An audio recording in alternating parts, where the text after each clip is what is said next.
Welcome to the Purple Rock Survivor podcast, the show that is heavily invested in Erika's winner's edit.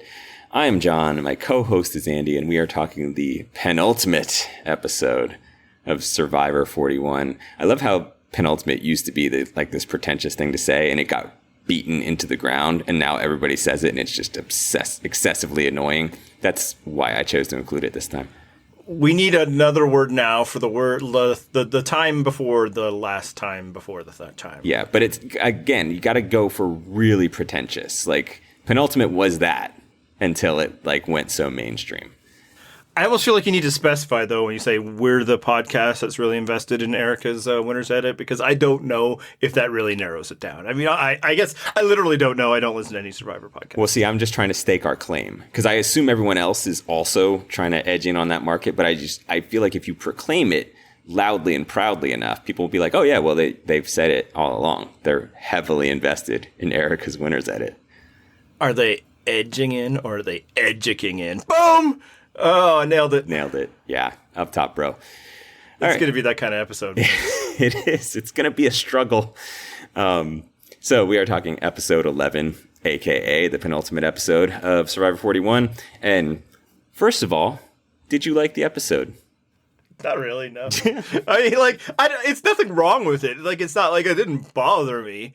It's just, honestly, my biggest reaction when it was over was, I think this is why they started doing Final Six in the final episode, because there's not much there. You know, it's fine. It just happens, you know. Sometimes things are straightforward and you can see the editors trying to make something out of nothing, but there's not much there. Yeah, it felt like one of those, you know, when they put the weakest first round matchup on NBA TV, and you're like, I guess it's still playoff basketball, I guess.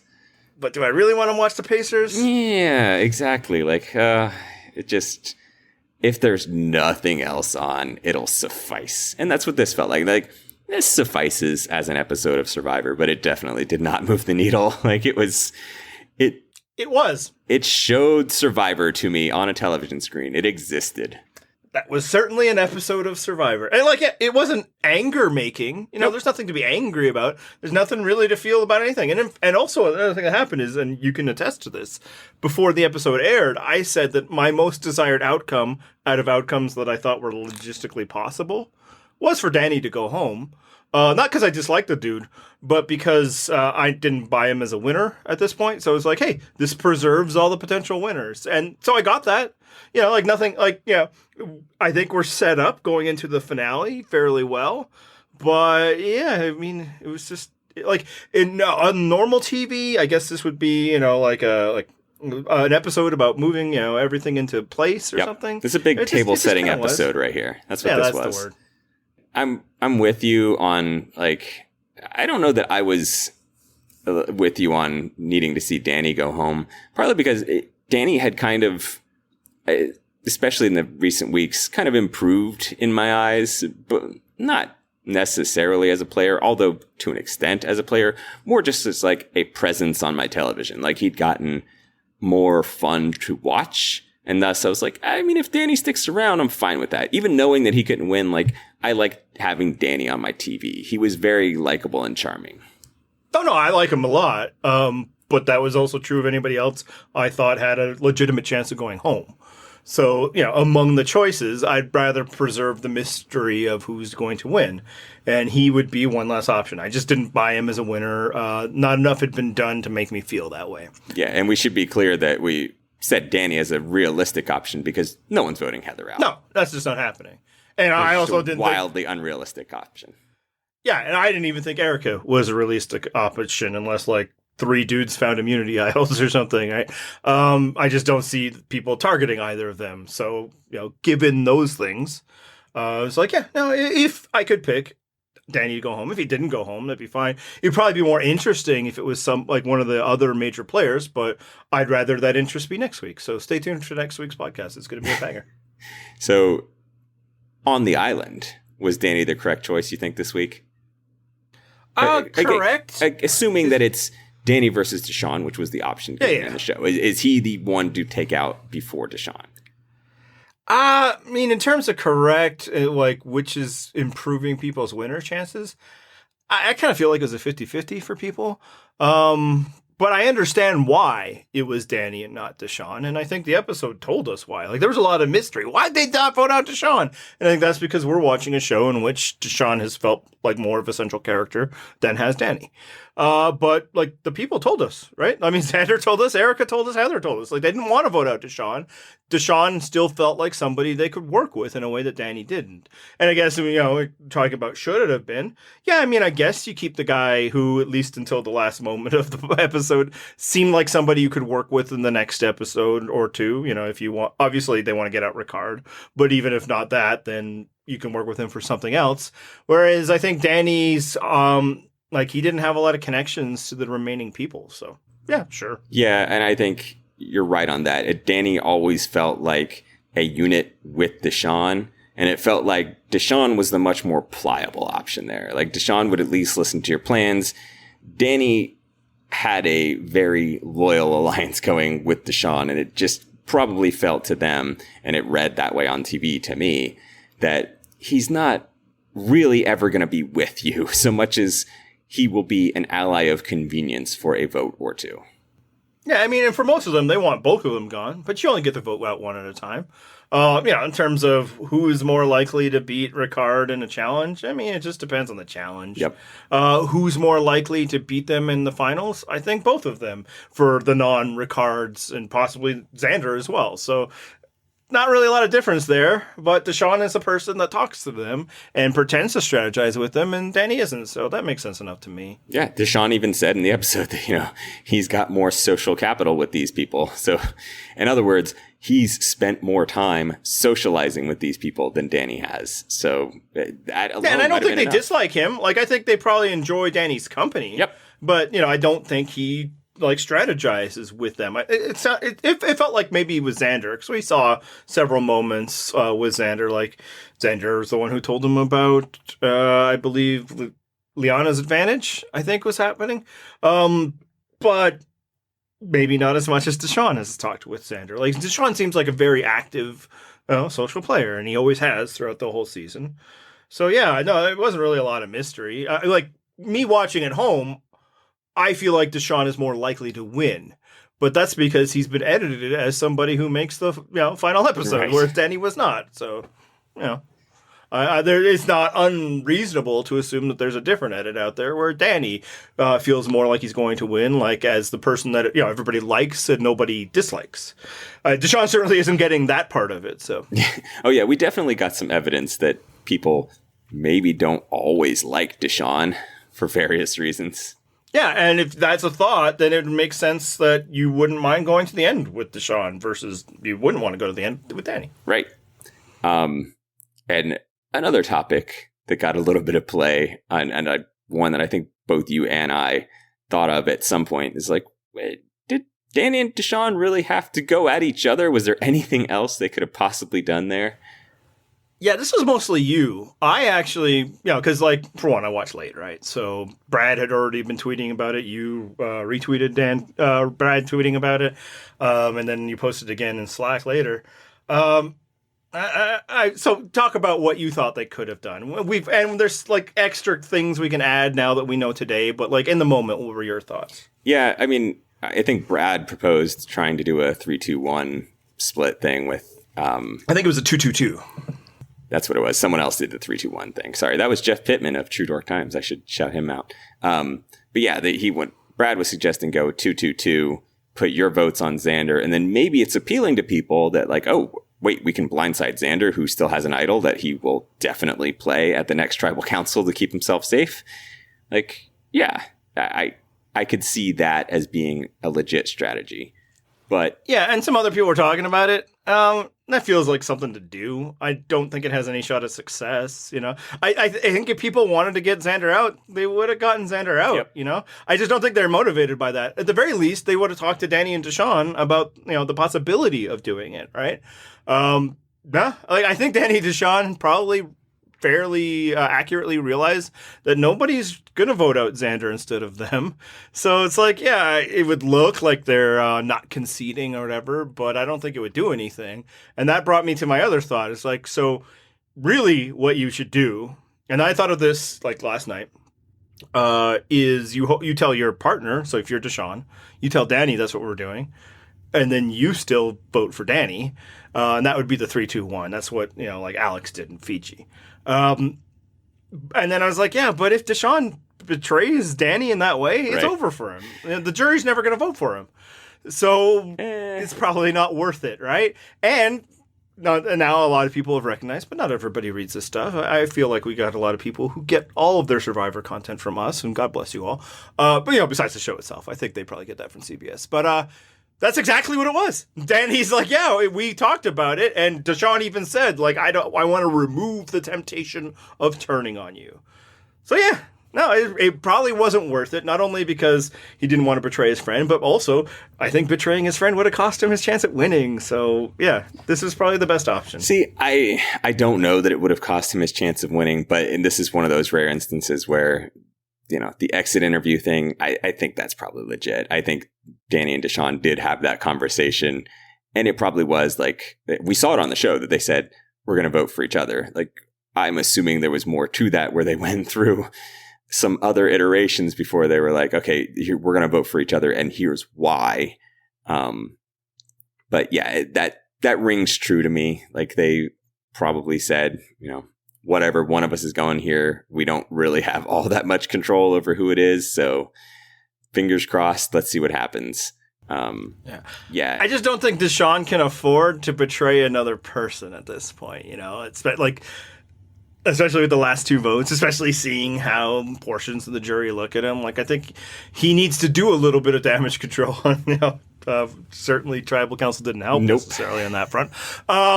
So I think, like, he probably can't afford to betray Danny in that way, especially for, is there a lot of advantage over it? What if Danny also is like, yeah, I'll do that? It's a prisoner's dilemma once again, like throughout the whole season. So, when I just worked all that, it's like, I don't know, like, all for something that probably wouldn't help at all. I don't see them flipping to Xander on the revote. They don't want Xander out. They want Danny or Deshaun out. Right. I think they all realize that Xander's going to the Final Four. I think they're aware. Yep. And I think they've made peace with that. Which is wild, but we'll get to... Well, here's the thing. Like, even if he doesn't have an idol, I don't think he'd go home next anyway. I think he's the third most likely person to go, even if there were no idols in play. They would want Ricard or Deshaun out more than him, so I think it's legitimate on their part that they just don't care, and I don't know that they should. Yeah, and we'll get to that a little bit later on, because we're going to break down some resumes for people. But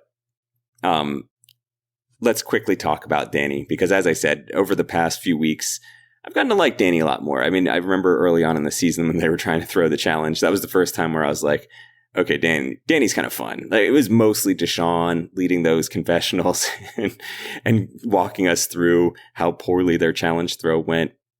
But Danny was there too and providing some good laughs, and I've liked their dynamic. And I think just over the past couple weeks, he's gotten to be a more entertaining presence, far more so, especially for grading on the curve of athletes that have been on this show, who have generally been pretty fucking boring.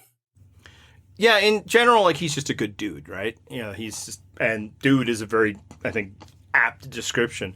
We saw it, like, when he comforted Heather when she was terrible at a reward challenge. It's just like, when we get Danny stuff, it's like, yeah, man, that's a good dude. More than that, and this is especially true in his contrast with Deshaun, he's kind of a grown-ass man. Yep. And, I mean, this is especially in the contrast because Deshaun is like 26. But more than, like, in a way that you don't see that often on the show. Like, the show does cast older guys. In fact, much older than Danny. But, like, of his age group, it's not that unlikely for the cast. But they also usually cast reality TV show contestants, right? Like, so, they are, grown and they probably have children and all that, but they get angry constantly and they get worked up because that's what the show wants. And he was just kind of calm and didn't get as worked up about things. It sounded like he got worked up about the, hourglass thing. Bottled hourglass thing, which he should. Yes. It's bullshit. He's not wrong. Bravo, right? But like, it just, like, it seemed like he had good perspective on everything, like he wasn't afraid of playing the game, but he didn't get as wrapped up in it. And if you've seen his Ponderosa, and I'm sure you have not, but listeners, that's the vibe throughout. They're people that some people at Ponderosa are still pretty angry about the game, and he's just like, all right, this is how it is, and I'm going to explain it, and if you can accept that, great. If not, I'm going to move on, because he has other areas in his life, and I think that's true of that. That is not an uncommon experience in life, but I don't think Survivor tends to cast for that. Exactly. For him, they will, because he's an NFL player. That's why they cast him, right? They don't need him to bring drama. Then I think another thing that sometimes happens is like the show part of it, the glitz and glamour about being on TV, like he's played under the lights before, so it's maybe a little less affected for him. But I don't know. In general, I thought he was a good dude, and I just I enjoyed his presence. Yeah, I like the vibe that he brought to the show, and as you said, there was a weird maturity contrast thing, and it's Deshaun for the most part does not come across as someone that's 26, but then there's flashes, and it really it stands out. Whereas Danny just seems, I don't even know Danny's age, but he seems like a far more mature, confident in himself and where he is in life type.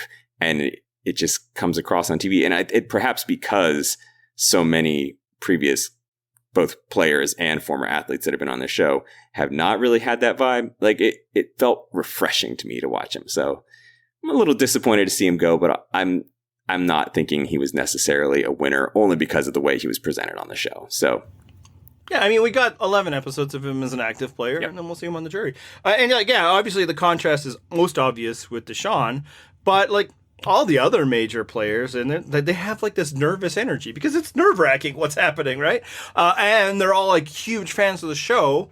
And thus, like, there's also that energy, and that's often where you see it with Deshaun. He just always wants to do stuff, and that was also true with Evie and Shan, and like, whereas Danny doesn't quite have that. Ricard also has like a calm demeanor, but his comes off differently. Like, it comes off more detached. Danny just seems chill, and I like that about him. Yeah, it's been an interesting mix of personalities on this season, so that's why I went off on a little Twitter rant this week after Malcolm shit on this season, more specifically shit on the production and editing of this season. But partly it's just because like this cast is a good mix of people and we've gotten to see them and their personalities and relationships and things like that on the show. And I've enjoyed them. I've liked this cast a whole lot. I don't know that if we had to pick like a star of the cast, it was probably Shan. I don't feel like it's, this is not some super stacked 3 stars on the team, but it's like a really solid all-around cast where there's a bunch of people that it's like you're not going to have them headline the season, but a bunch of them are amazing. It's like having an amazing supporting cast all throughout. Yeah, and there are legitimate complaints and criticisms to be raised about like advantages and twists especially. Sure, it's kind of weird. Like, oh yeah. The boy who cried wolf about advantages on this season, everybody just rented garments and they meant nothing. Like, I mean, a little bit in that their existence can change people's moves and opinions and stuff, but no idol was played meaningfully. There will be one played at Final Four, almost certainly, but it probably won't have any value. As I said, I don't think they'd be voting for Xander anyway. The most value he could bring is if he probably played it for somebody else if he were to win. All of the advantages were either somebody went home with them, were superfluous, or failed. So it's just like, I don't know if they shaped the season that much. The twists, for the most part, were bad. Yes. We got another one coming in for next week, which I think is just like nothing. Like, it'll be annoying for the people there. I don't think it'll do anything for us. But I don't think it is a fair criticism to say that the advantages and twists took away from the characters of this season. I think that's something that like people like loaded up in their guns or whatever to fire at the show. This is my ammo. This is my silver bullet, because nothing gets people on the internet more excited than saying it's supposed to be about the characters, man. I think there's a lot of characters on this show. I think we've gotten to know these people more than most seasons in recent memory, including some returnee seasons. Obviously there we then have like other stuff to back up on. And then, of course, people will come at you with like, well, what about Heather? Man, fuck that shit. There's never been a season in the history of Survivor that didn't have underfeatured characters. Certainly, there are probably some that don't have them as underfeatured as Heather, but it is a common feature that this show doesn't feature everybody. They can't. It's not how it goes. So I don't want to hear about the least developed members of the cast. I want to talk about as a whole. And as a whole, I feel like we've gotten to know these people in terms of how you get to know reality show contestants. Which isn't much, by the way. And, visit an AMA or something to find out later. But enough that, like, we can identify them. So I think the character stuff has been there throughout. I don't think that's a fair argument to be making. It feels like something that people made their decision about before, and no amount of evidence from the future episodes was going to move them. Right, and I think that's what was frustrating me, is that Malcolm wrote a piece for Insider, for those of you that didn't read it, and it was basically, the twists have ruined this season, and, what about the relationships and the characters? And I'm like, are you fucking watching the season? I mean, we got to see Shan and Liana talking about their moms. Danny was talking about his dad. Ricard has talked about his husband and his son. Even like Jeannie, who went out way early in the season, we got this whole thing about her marriage to her wife that she hadn't, wasn't even legal when they were first dating, and all these different things. Like, you don't get that in normal seasons. I mean, go back like 5 seasons. Do you see this shit happening in other seasons? Maybe a little bit in Winners at War, but again, that's because we already knew those people. We were trying to get some like nostalgia. That's what that was for. It was like filling in the gaps of what's happened to this player since last we saw them. This was brand new cast, and we're getting to learn all about them as people, as much as you can for a reality show, as you said. But even then, you also got to see their relationships forming. You got to see like Liana fucking hates Xander's face, and that Evie and Xander ended up being actually kind of tight.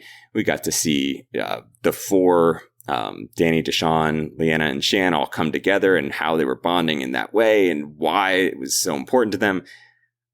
Again, this is not back stuff, and forth of Shan and Ricard. Yeah, this is not stuff you've been getting in normal seasons. So like, I get wanting to criticize the show, but what a fucking knee-jerk reaction to be like, where's the relationships? What about the characters? Like, are you watching the same television program? This was published, and who knows when it was written, but it was published the week of an episode that was basically all relational, except for a shitty twist, which was kind of tacked on at the end. We had a huge segment about Danny and how important that day was for him, and we revisit it when he wins. And then Tribal Council was all a discussion about what it's like to be black in America. And then we're like, no character stuff, twists ruining everything. And it's like the twist didn't even send the dude home. It's just they just voted somebody out, right? Like, the twist largely failed, although it did protect him. And again, like, I don't like the twist. I think the twist is bullshit. And then people are like, yeah, but we could have gotten more if we didn't have to waste all that time hiking up and down a mountain. It's like, that is where that's the thing. We got Shan and Liana. That is how it happened. Without that, it never would have happened. They created a situation for character development. That was the only purpose of the walk. If all it was about getting advantages, they just had to turn a fucking wheel. Right. They'd take him out to a beach and have him turn a wheel somewhere. Like, the whole point of that was, hey, we're going to make you guys spend like 2 hours with each other. We're going to record it the whole time. You're going to talk. Some form of relationship might be built. You might hate each other. You might be like, oh, let's be allies. There's going to be something that happens in an interpersonal level. And we'll record it, and we'll probably put it on the show, which they did in basically every episode. And we discussed this earlier in the season. Like, the only one that you didn't get anything out of was that nighttime one with like the one where they didn't walk around. Yeah, the one with Sydney and Brad and it was Tiffany. Like, that's correct. Yeah, they showed up and just did the wheel. Right. They just showed up and they're like, maybe a bit. Are we going to do this game? Okay, yeah, great. Yeah, that was a twist that sucked, or an advantage that sucked, because nothing came out of it in terms of character development. Almost every other thing, I should say, did result in some personal interactions, even people discussing the advantages, like Ricard and Shan going at each other about like, oh, give me this back, and well, why don't you trust me? Like, that's an interesting interpersonal dynamic. We got to see how their alliance worked. That was fun, at least to me, but apparently I'm not watching the show correctly. Again, like, maybe too much. That's a fair criticism. Maybe it's not fair to the idol holders that they have to say all these phrases, but it did not remove character work. Like the advantage, right, getting stuff that took the place of reward challenges. That was the segment, and I bet a lot of that was because it's tough to do a challenge every day, and they only had 2-day episodes, right? I think it was a practical matter. But yeah, if your argument is like it took away from the strategy, or if it took, advantages being out there, and twists especially play around with strategy, and I think the 2 twists may have irrevocably changed the outcome of this season, especially the first one, in that half people, they created a situation where like only 2 people could be voted for. That's tough. Yep. But the advantages, no, they created discussion points, and they didn't take away from anything. And it's fine if you don't like them, but you don't need to lie. This season is played differently. And I think part of that is because the show made concerted efforts for it to play differently. It wanted us to get to know these people. And I feel like we have, for the most part. And now we're just going to talk about the 5 people that are remaining, because there wasn't much to talk about with the episode. We'll hit on a few more things as we talk about them. But yeah, I think we have, 3.5 interesting people going into the finale. And that's actually a high number. Yeah, I mean, relative to some previous seasons, it's not bad. I mean, I don't know that I necessarily agree with you about the amount of potential winners in this group, and we'll get to that in a bit. But yeah, at the very least, like, there's people I've enjoyed watching on my television, and that has not always happened, especially in recent seasons as we've gotten down to the final episode. It's actually funny, is the person that you're dead set on winning is the person I think is least likely out of the 3. I might be playing it up slightly, but I do feel like this is still likely the winner, but we'll get there. All right. Well, let's start with Deshaun. Sure. Well, Deshaun, again, I found him to be an entertaining presence this whole season, but we really got to break down in the final episode, like, what are the odds when he gets in front of a jury? Like, what does he have going for him? What does he not? Assuming he even gets to such a jury. And I think one thing that's going to be center of or front of mind for most of that jury is something that happened in this episode, because at that tribal council, he decides, hey, I'm just going to totally blow up Erika's spot in front of everybody. And the jury watched that too. And I don't think it came off as well as it did in his head. That was one of those that, like, oops, in my head, this sounded so cool and strategic. And then I saw all the reactions and I suddenly realized, fuck, I screwed this one up. See, for me, I think the jury is the least part of the problem for this. I also don't think they liked it, but I think it's more like, what are you trying to do here, dude? No, nobody's voting for Erika. What's going on? But it's more like, I think Erika chose not to vote for him in the hopes that maybe they could work together. And then he's just like, nah. And it's just like, you didn't need to do that. And I think part of that just speaks to the kind of player Deshaun is, in that he had this idea, and he talks about it earlier in the episode, that he is going to, get this ammunition. He's going to get her to say that she'd consider being at least feel threatened by Heather. And it's like some real Tony Vlachos shit, right? Like the why he had to get LJ to admit that he was going after Wu, because apparently you can't just make it up. Like, yeah, clearly it shows something about his police work. If you can railroad the suspect into saying it, you have a confession, and that's all the DA needs. That's not fun when we think about real life. But yeah, because it's like, so I think he had that plan, and he just so badly wanted to execute it that even though it's not going to do anything, he himself is voting for Danny in this tribal council. He just wanted to get it out there before he left so people could see how clever he was. Yeah, and as I said, just knowing that and knowing that they voted for each other, it really does just feel like, why did you do that? Like, what did you think the ultimate point of that was? So I don't see what he in his head saw the upside there. Like, I don't know what outcome he thought was going to come from that, other than maybe he's going to survive this vote and then it's going to be useful for the next vote for him. But again, like, really, is anybody going to vote out Heather? I guess the idea would be like, no, you're actually appealing to Heather here because you want to get Erika gone. But no one's voting out Heather. Like, Heather is the safest player in this game, and everybody wants her in a final 3 with them, I would assume. I've kind of gotten that impression from the people there that no one's really all that worried about going up against Heather. So I think there's one person who might be. We'll get to it. I think Heather's pretty safely ingrained in everybody's final three plans. Or at the very least, they're not worried if she ends up there. So I don't really know what he was going for and what he thought he would gain from that move. Yeah, it feels very much like step one, reveal this secret. Step two, question mark, question mark, question mark. Step three, profit. Yeah.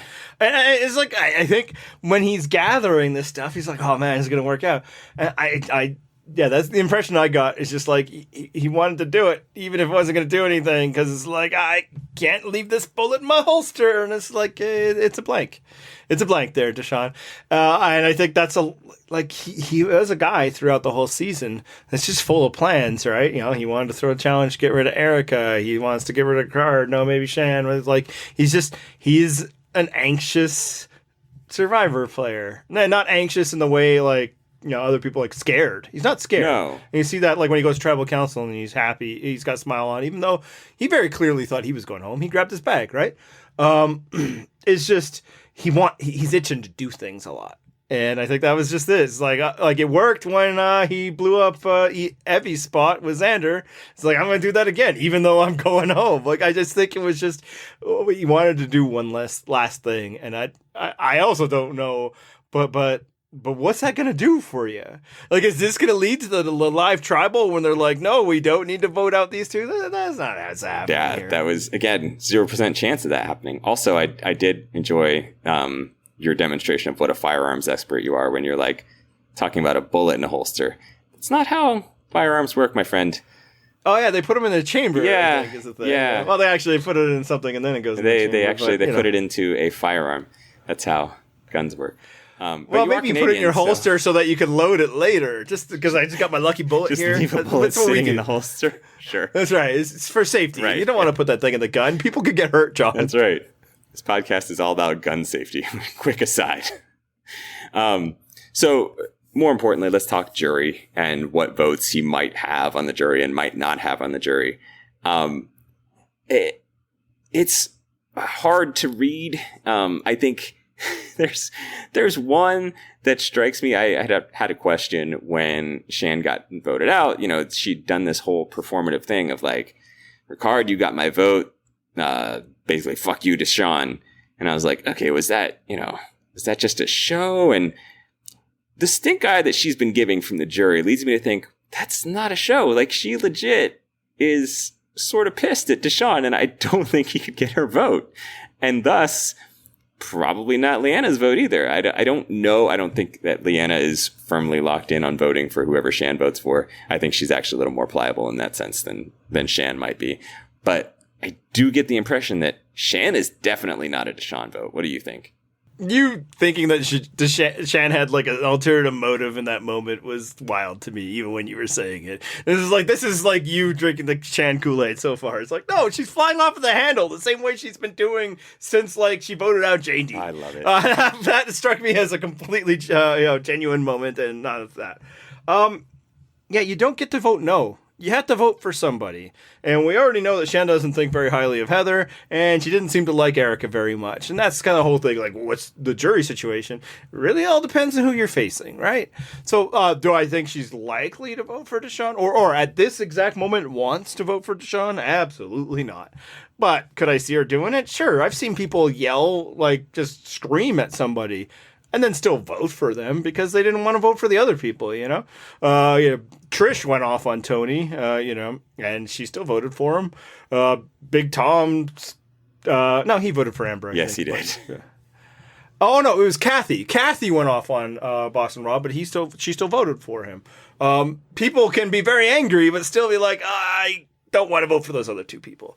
And I don't know that Shan wants to vote for Erika or Heather either. Right, so I'm not writing it off. In that one final three iteration, I think. Right. Well, so I should be clear. That's the only iteration I'm interested in. Yeah. Everybody else, it has this theoretical, what if the finals are competitive thing.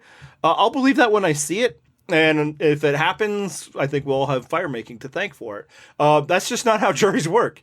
Juries get one person and 2 people that they don't want to vote for. That's generally how it works. So I'm going to assume that's what it is. Right. And this is why I think Heather is an absolute lock, because she is one of those that's not going to get votes. Heather will be brought to the end. She's not just going to make it. Whoever wins fire making will say, Heather, you're going to the finals. Exactly. They might do it right when they finish fire. Probably not, though. They'll edit that out. Yeah. Anyway, can he win? Yeah, I mean, I guess it sort of depends, again, on what the iteration of that final 3 is. I think he wins up against Erika and Heather. I think he could beat Xander, too. You do. I disagree on that. And I don't think he can beat Ricard. So I don't think anybody can beat Ricard. Nor do we can get that later. Yep. It's all about get there and he wins. Yes. But yeah, can Deshaun win? I do think the jury is a little pissed at him. Although I do think people are overselling it. I think there's 2 members of the jury that are kind of pissed at him. I don't know that really affects how Tiffany and Evie and Nasir feel. If it does, I'm not sure it affects it negatively. I don't think they dislike Shan and Liana, but I think they were having more fun before they got there. And also, I think they were like, hey, yeah. Feels pretty shitty to get blindsided, don't it? Mm-hmm. And here's the interesting thing. Deshaun, I think, has, throughout the game, gotten people a little upset at him when he does a little bit too much. But then they all come back to work with him again. And why? Because he has a chance to talk. Well, guess how this show ends, right? So, Deshaun will have a chance to talk to people and, use his, charisma and such. Which is a thing that I think he has more of than anybody in the final 5. I just don't think it'll matter against Ricard. Right. So, yeah, I think he could win. And I think what's happening here, and we'll get into this at least a couple more times, is people are now looking at the edit and exit interviews, discerning all these reasons why certain people can't win. But I don't know how many people have come up with good arguments of why somebody can. And somebody has to win. They can't all lose. So, I don't think... vote none of the above at Final Tribal Council. Do I think Deshaun feels like how a lot of winners have felt up until this moment, going into the final? Absolutely not. That doesn't mean he can't win, because there's going to be 2 more people eliminated between now and then, and the jury has to vote for somebody. And I think people have forgotten how some winners feel. It's kind of like, oh, it was them. And if there's anybody of this final 5 who has felt like the protagonist of this season, it's him, more than any of them. Now, again, that could be why he loses, right? That could be the story. But I think it's still very much in play that he could win despite his flaws, because we're getting a season where they haven't given us a winner. It's like, man, let's say guy, really, for the most part, especially lately. Oh, that guy looks unstoppable. That person doesn't exist in this season. Yeah, that's something I think we brought up previously, is that whoever wins this is going to be anywhere from mildly to significantly flawed. And that was even back when Shan was still in. It was like, okay, well, if Shan's a winner, she's not getting there cleanly. It's going to be a sloppy stumble into the final tribal. I think she would have been a more flawed winner than Deshaun. Yep. I just also think she would have won. I agree. I feel more confident in her winning than I do in Deshaun. Although obviously no longer a possibility. So let's move on to the next option, which would be Erika. From what I hear, Edgic has just penciled her in, which is why I'm very heavily invested in Erika's Winners Edit. And we are the podcast that is central to embracing Erika's Winners Edit. I mean, last week you weren't here, and I did ask the question if we're buying it or not. And Emma decided not to really answer that question and answered a different one instead, which is her want. She can do that. My questions aren't that great. She made the point. It's like, I understand why people want that. Because they're tired of women never winning a game that used to be 50-50. Me too. That's fair. Yep. That still doesn't explain to me why they think Erika specifically can win. And, if you just base your predictions around your wants, and then, you have a little fun arguing how that could happen, that's cool. I mean, that's why I used to be so shitty at predictions, is after a while, it's like, I don't want to predict what's obvious. Let me construct a case. I just didn't pretend there was a science behind it. I can sometimes tell that like my favorite sports team isn't going to do very well, but you know what? Let me just live in the moment here. Now the difference there, at least, is the sports thing. That the finale, like the final result, hasn't happened yet, and the show isn't being told in a way that would lead me to a conclusion of who's going to win. It's actually results still to come. But yeah, no, like, look ahead, man. I'm not going to tell people how to be fans, but I still don't buy it. I don't feel like the show. Even a show who has historically been kind of shitty to certain women winners would do that, would so underfeature her that in the first half of the game, that really the only Erika-related content was, hey, man, we should throw a challenge to get rid of her. And hey, wasn't it hilarious when it fit? Dalton Ross, I think is his name, who's the Survivor writer, tweeted last night at one point, oh, wow, they mentioned on the show that they haven't had a women winner in a while. Is this the signal that we're getting one? And I just immediately was like, it is not. And Fishback, same thing, jumped on him. Nope, definitely not. Like, have you seen recent seasons? Because they have hung a lantern on this before, that women have not been winning. And you know what happened in those seasons? Women did not win. That doesn't really mean much. It's just people understanding a dynamic that's been happening of late, which is men are winning, and they're maybe the show, even like if we put it in, maybe that can change stuff. But yeah, though 39 did this a lot. I think 40 we at least got like Sarah's speech or whatever. I think Angelina probably brought it up. Yep. Like, this is not new. No, it didn't change the outcome of the season. It did not. This is just another Lucy yanking the football away from you here. If you're expecting that means a woman is going to win. Like, that is not your tell. So anyway, let's get back to Erika, the actual human and Survivor player here.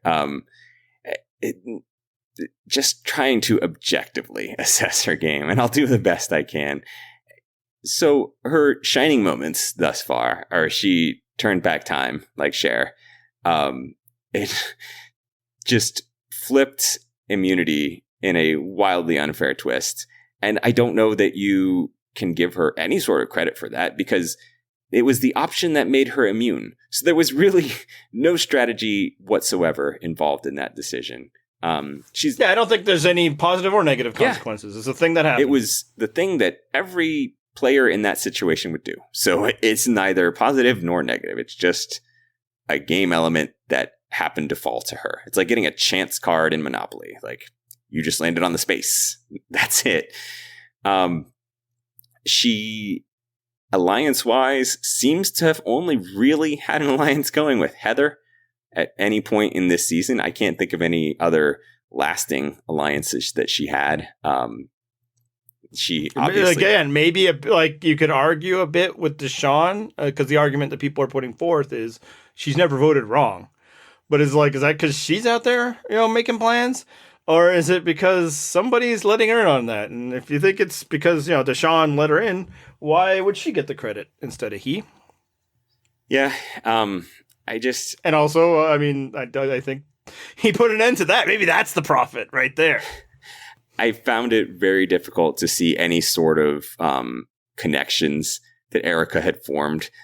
Even the one with Deshawn was obviously pretty tenuous, as evidenced by what happened at Final Tribal Council here. Like, I don't feel as though she's been super connected to anybody that's on the jury either. I don't feel like she had some hardcore bond with Nasir, who she spent all of the pre-merge with. I don't get the impression that there's a reciprocal relationship. Like, maybe Erika likes these people. I don't know if those people like Erika, or vice versa. Like, I don't see it there. I don't see that she's got any sort of appeal to them as jurors where they're going to be excited, like, I'm going to vote for Erika. So again, you get to the case of, okay, well then it depends who she's up against, right? And I cannot think of an iteration where I'm like, yes, it's her. I feel like you probably could. No, I think that went out the door with Liana. Okay. And I'm not even sure that's true with Liana. No, I don't think Erika can win. Okay. I don't think so at all. I was thinking you were going to try to suggest that she might be able to beat Xander. I don't think it's a lead pipe lock, just because I don't think Xander's that impressive a winner. I just don't think he'll need to be. Right. Because, again, most of my... I think it's... The winner beats Heather and Erika. I think that's what happens. Now, fire making could change that, and thus it could become a little more dynamic. I think what's happened, besides people trying to jury rig a woman winner and not having a lot of options left, is that as the season has progressed, all of the other people who felt like they could be winners have tarnished their chances a bit. Or in the case of Ricard, people just believe that, no, he can't win. He's too dangerous. We'll get to that. So then they're like, looking around, and Erika hasn't tarnished her chances to win because she didn't have one, right? And I think they're like, pointing at all of the things like, oh, look at the way the jury dislikes Deshawn. Look at what the exit interviews are saying about Xander. And they're not applying that same standard to Erika. What are they saying about her? Right. What is anybody saying about her? That she's sneaky. Like nobody, and like, oh, they're talking about her as a threat. It's been a while, and nobody seemed that motivated by the threat posed by Erika. Just like that threat threatened by Xander. The difference is, like, the time that people were most talking about the threat of Erika was when both her and Xander were immune. So that's not really a lot of evidence. Shan was talking about it when Shan got voted out. Not a lot of people agreed with that, right? Yeah. Nobody really saw, like, yes, you know what, you're right, Shan. We need to get rid of Erika. And Shan herself was thinking about getting rid of somebody else and then decided to, hold off, and it cost her. So, yeah, like, I haven't seen anything in the show even, let's just stick to the show, to suggest that people see her that way. And obviously somebody needs to win. There have been winners in the past, but I just don't believe that the show would do that this season. Bury the winner. I don't know that the winner of the season would have spent like the pre-merge on Twitter, complaining about being invisible on the TV show that they won, Again, it's fine. People ignore the extra stuff. The extra stuff's often bullshit, but it's just like, I'd almost want to see it. Like she was the person, if I was cheering for anybody going into the season, because she's the first real Canadian. Canada. Yeah. It's just, if she is the winner, I honestly might have to reevaluate whether this is a show I can watch. And not because her win would disgust me, but the treatment of her would. And I've dropped other things that I really liked about it because, unlike other people, I can't spend my life hating the thing I watch all the time and hating myself for watching it, right? She would be such a huge disservice, and everybody can point. They I think there's enough there that you can have your little point to and all this. Oh, the lamb that turned into the lion. But there had to have been something. Michelle had more, She didn't have anything to start the season, and since then, like a lot of she was the decision maker on this vote. No, she wasn't. She was the indecisive voter on all those votes. That's why she was featured, because they probably couldn't go to Xander and be like, hey, are you voting for Ricard? He's like, no, I'm not voting for Ricard. And here's why. He explained in this episode and in that other episode very clearly why he was doing what he was doing. And she was like going back and forth. And the show likes it when people can go back and forth because they want to cast some seeds of doubt. They don't want the end of their episode to be so obvious. Same with this one. She talked about whether she could beat Heather or not. Your winner, people. Y'all, is this your queen? The person's be like, I don't know if the jury will be able to tell the difference between me and Heather. For real? That? And again, like, if she's just talking to Deshawn, like, that's just the bullshit you say to somebody, right? Oh, no, yeah, you and me. You could even argue, just like confessional, the only things that matter. When she's saying that to us, is that like, hey, maybe a producer's just getting at her. Like, hypothetically, are you worried about that? Am I worried about Heather? Blah, blah, blah. But the show put it in. The show put in that Erika might not be sure if she could beat somebody who some viewers are probably still a little unclear is on the show. Yeah. That does not strike me as an overwhelming positive. And yeah, there are reasons why the other three dudes can't win, but I have yet to hear an argument why Erika can. And there's, if we're again looking objectively at her resume, the only shot she called was one that never happened. In the pre-merge, she was like, hey, we got to take out Sydney. And how did that go for her? Deshawn was like, immediately goes and tells Sydney. Like, she was not a mastermind. She has been called smart or like sneaky and I don't think sneaky was necessarily praise in those instances. I have never felt like there's a whole lot of respect for her game So I can't possibly see it happening. And props to those of you who can. You have greater faith in her than I do. If there had been a little bit more in the preseason, maybe I could see it. And that could be a fair argument to why they should sometimes, even if she's not very dynamic. She's fine. She seems very nice. They probably should have given her a bit more in the preseason just pre-merge, but yes. Feel it. Pre-merge, yes. Preseason, I don't care how much you get. Right. Just so that going into this, she would feel more like a contender. But apparently they've done enough for a lot of people to feel like that, so it's fine. Right? I just can't get there. And I suppose, here's the thing. If you think she's a winner, or here's the best evidence, me not believing it could be it, right? Especially this kind of player, I do have a blind spot, but like, people were saying Michelle was the winner after like the first episode, which doesn't raise any eyebrows whatsoever. Nobody was talking about Erika until like everybody else they thought was winning was gone. She hasn't gotten a winner's edit. I don't think anybody has. I think that's actually a fun positive for the season. But I don't know why people, when the jurors get there and they listen to all the arguments, I don't know why, I believe 5 of them is probably what we need, depending, I guess, pluralities and stuff, would write down Erika over any of the other like male choices. Obviously, they're not going to write down Heather. So, speaking of winners' edits, let's talk about Heather, because this won't take long. Heather is still on the show. She had a confessional tonight. She did have a confessional. Boom. Which is the most important thing. That is the one way that we can judge visibility on this show. So she is now visible. Congratulations. Her conversation with Deshaun, meaningless. Yep. Her confessional about her conversation with Deshaun, gold. The only thing that matters. Absolutely. So she has a confessional now, which means she definitely could be a winner.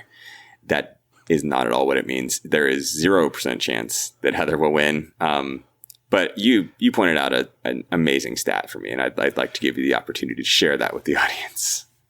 Yeah, half of the Final Four are going to be white. Yep. This is how it is. Like, on a season that's the most diverse ever, in which only, I think they were the only in the top 10, and the only ones that made the actual merge, because, Sydney apparently did not.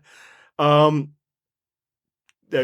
Oh, no, Evie, right. Evie's so, yeah, too. 3 out of 10. 3 out of 10. So 30%, 50% of the Final Four. And it's not because of the usual way this goes down, when it's actually often higher than 50%, where, they banded together, or, others weren't given the opportunities. It's because all of the diverse cast were like, I'm not worried about those two.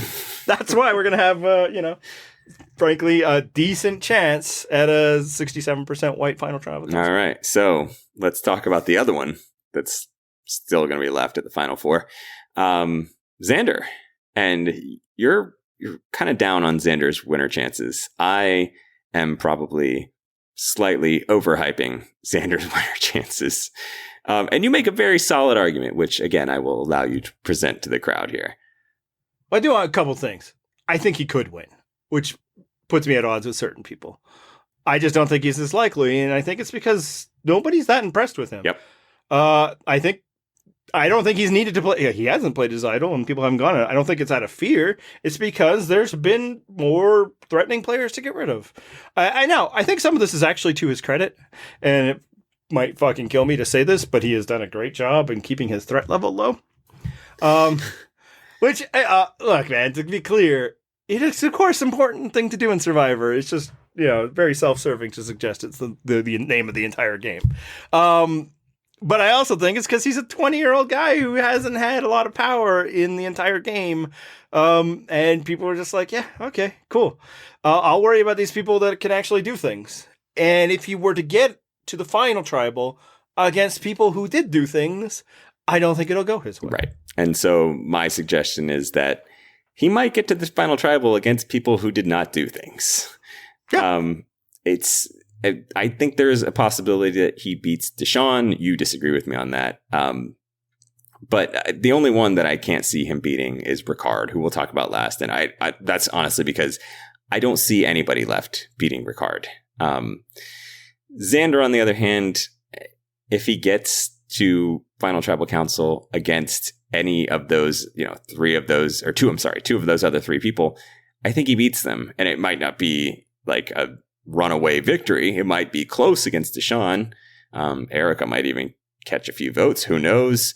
But I think he has, again, in relative terms, played okay. I mean, keeping Ricard around was the right thing to do for him.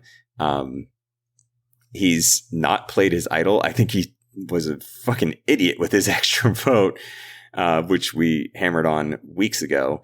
And then but it didn't affect him at all, right? Like, it has not changed. It hasn't. Anything. It hasn't. I mean, it's hard to give him much strategic credit other than not playing his idol, which is not always the best strategic move anyway. Like, not playing your idol might actually be a dumber thing.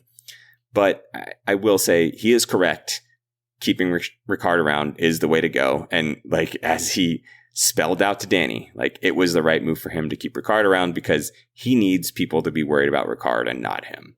And good luck on then being able to get Ricard out before Final Tribal Council. It could happen though. And if it does, I see Xander winning it.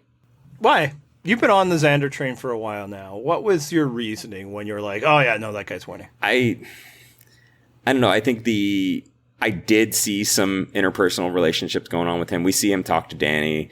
We see him and Liana clearly butted heads at times, but there was an undercurrent there that, was brought up in a final or a secret scene that you guys were very excited about last week.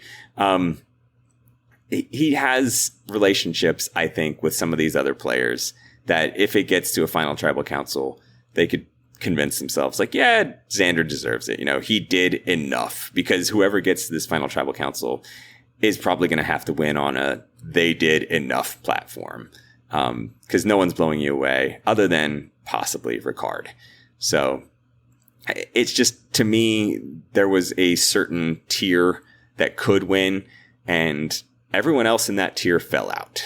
And I actually saw them falling out for a while, and it seemed like Xander was getting more focused than he deserved for someone that was, at best playing far too conservatively. So it strikes. So I think that sounds fair from when you first started saying it, but I don't think he's been featured that much in the past couple of weeks. Has any of that made you think otherwise? No, I mean, it's again, I don't know that anyone has risen in prominence other than Ricard, who, again, I'm now convinced, like, yeah, if he makes it, he'll win. It's like the, not to get ahead of ourselves here, but it's the Ben thing, right? If he makes Final Tribal Council, everyone's been saying, well, if you let Ben to get to Final Tribal Council, he's going to win. Same with Ricard. It's been said so much that it's like, it's going to happen. You're willing it into existence by saying it. So yeah, I honestly can't think of how, like, the most recent season where that was said about somebody and they made it and they didn't win. Right. It certainly used to happen, right? Like, everybody would say that about Boston Rob or Colby or something, right? But it's a much different game now.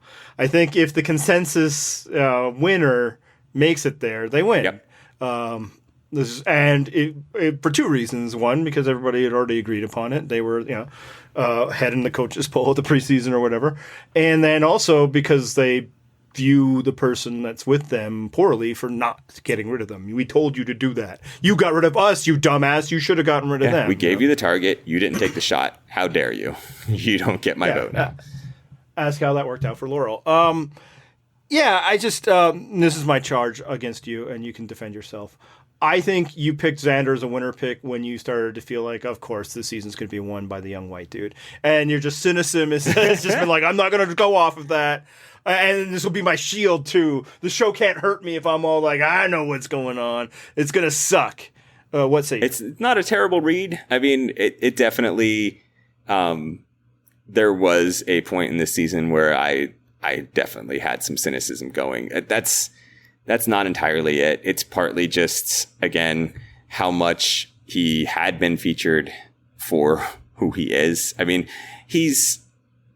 I think he's like a TikTok guy, right? Like he's had some little sound bites and such that they've highlighted because, he makes up ridiculous shit like Xander candy or something like that. Like, okay, I guess that aired because it's cute to somebody.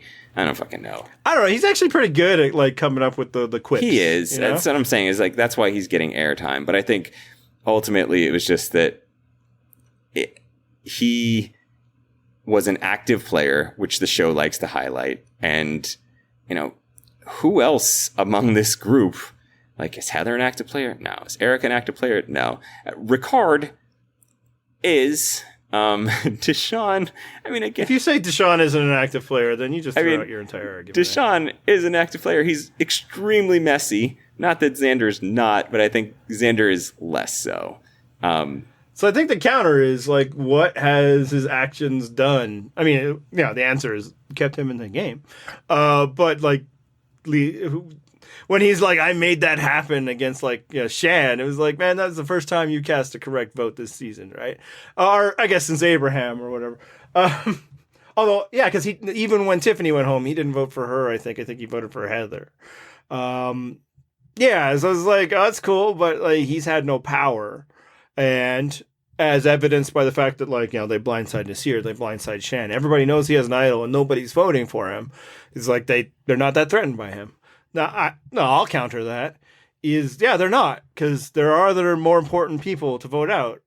And if they're all gone, again, you got to vote for somebody. Yep, this is how Adam won. Yeah.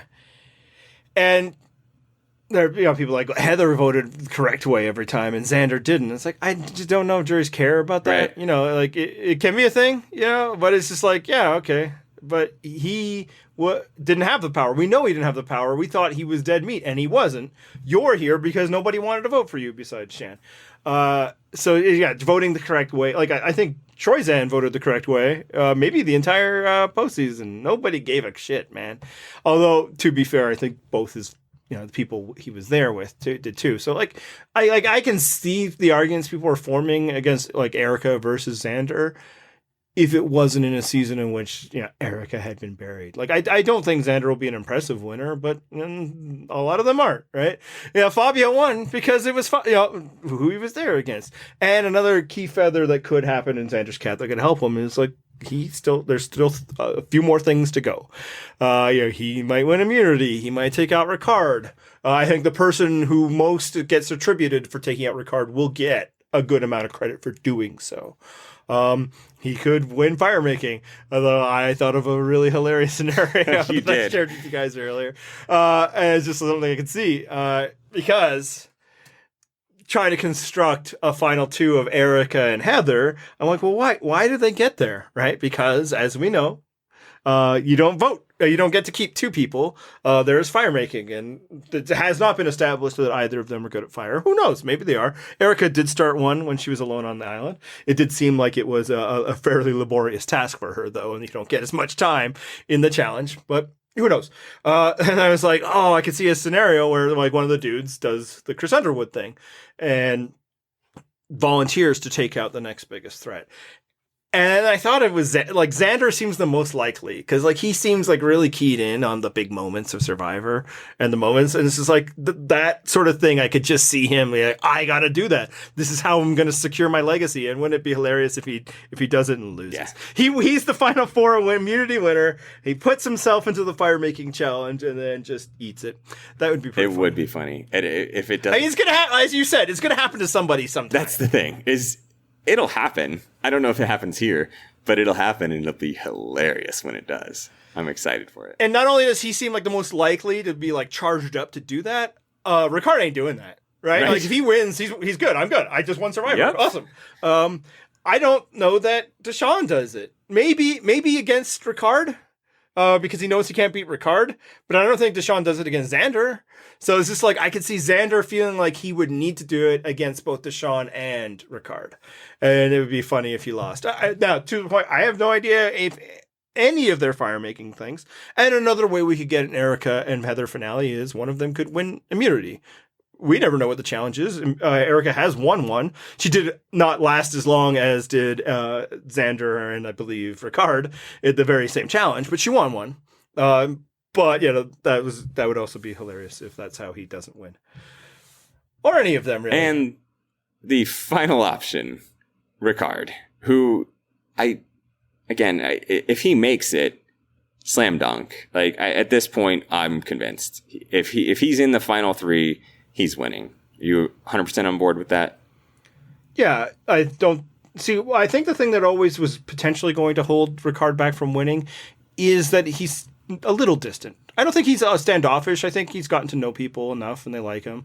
But I didn't feel like he was forming the close bonds of, say, Shan, for instance, or some of the others.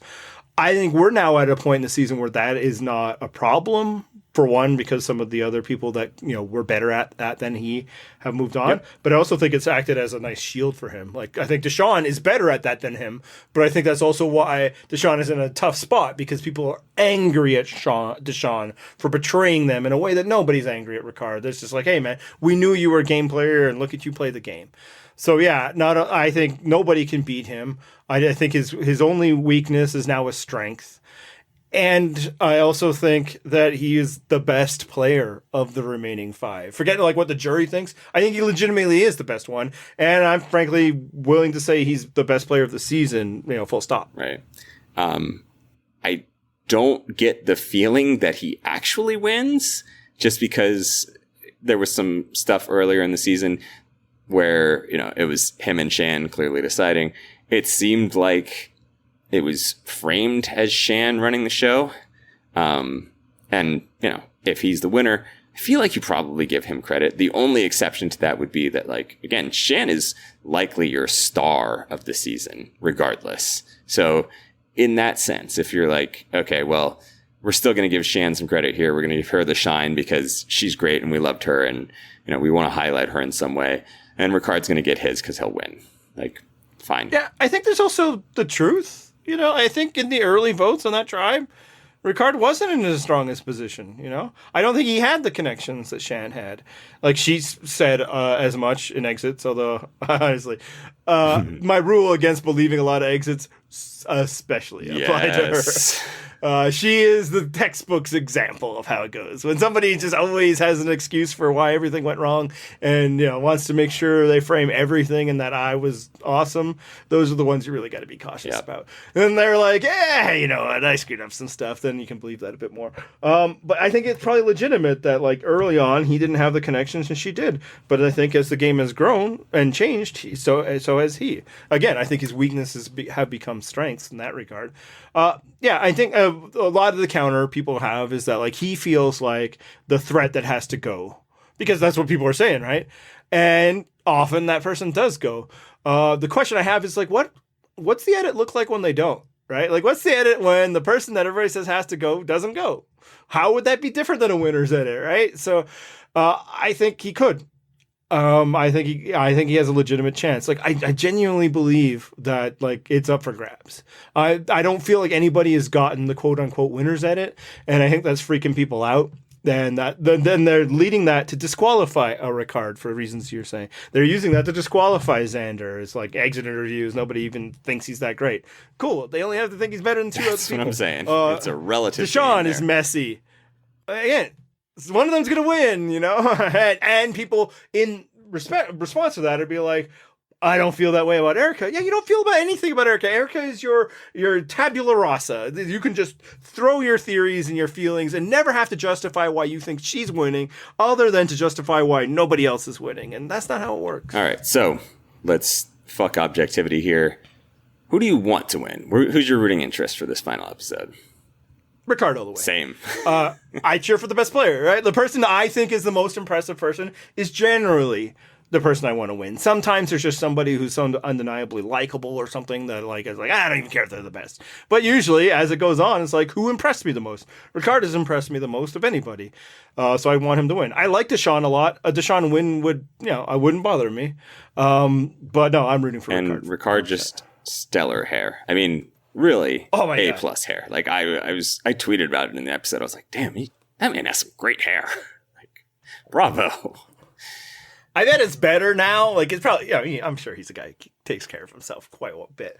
But he's got the island hair, right? And the oils have been, working there. He's not been shampooing it out. No, it's a great look. And I think his flight attendant experience has been a huge asset in a lot of the challenges. Yeah, it kind of has. Just having to balance and there's been a lot of balance and hold the ball or walk across something. Yeah, it's man, I've had to be serving drinks while everything's bumping up and down. So no, he's got the complete package. The only thing he just doesn't have is a lot of maybe that's true. I haven't been looking. Our fans have noticed. You know, you can send it out. But yeah, no, like he's really strategic. He's great at challenges and like a variety of challenges. People like him. They don't like him that much. But again, I don't know if they like anybody that much now. So I think it's turned into an asset. Like if he had gone against Shan in the final and Shan had stopped pissing people off, I think that could have been difficult. But she's not there anymore. And, you know, she seems to be on Team Ricard too. So, yeah. No, I think he's been the best and most complete player. So I like it when those people win, but they so rarely ever do. And if you'd like to see more of our thoughts and the thoughts of our lovely community, you can find those thoughts on purplerockpodcast.com. You can, of course, find us on Twitter. The show is Purple Rock Pod. I'm Purple Rock John. Andy is Purple Rock Andy. Anything else for this week, Andy? Hit the theme music.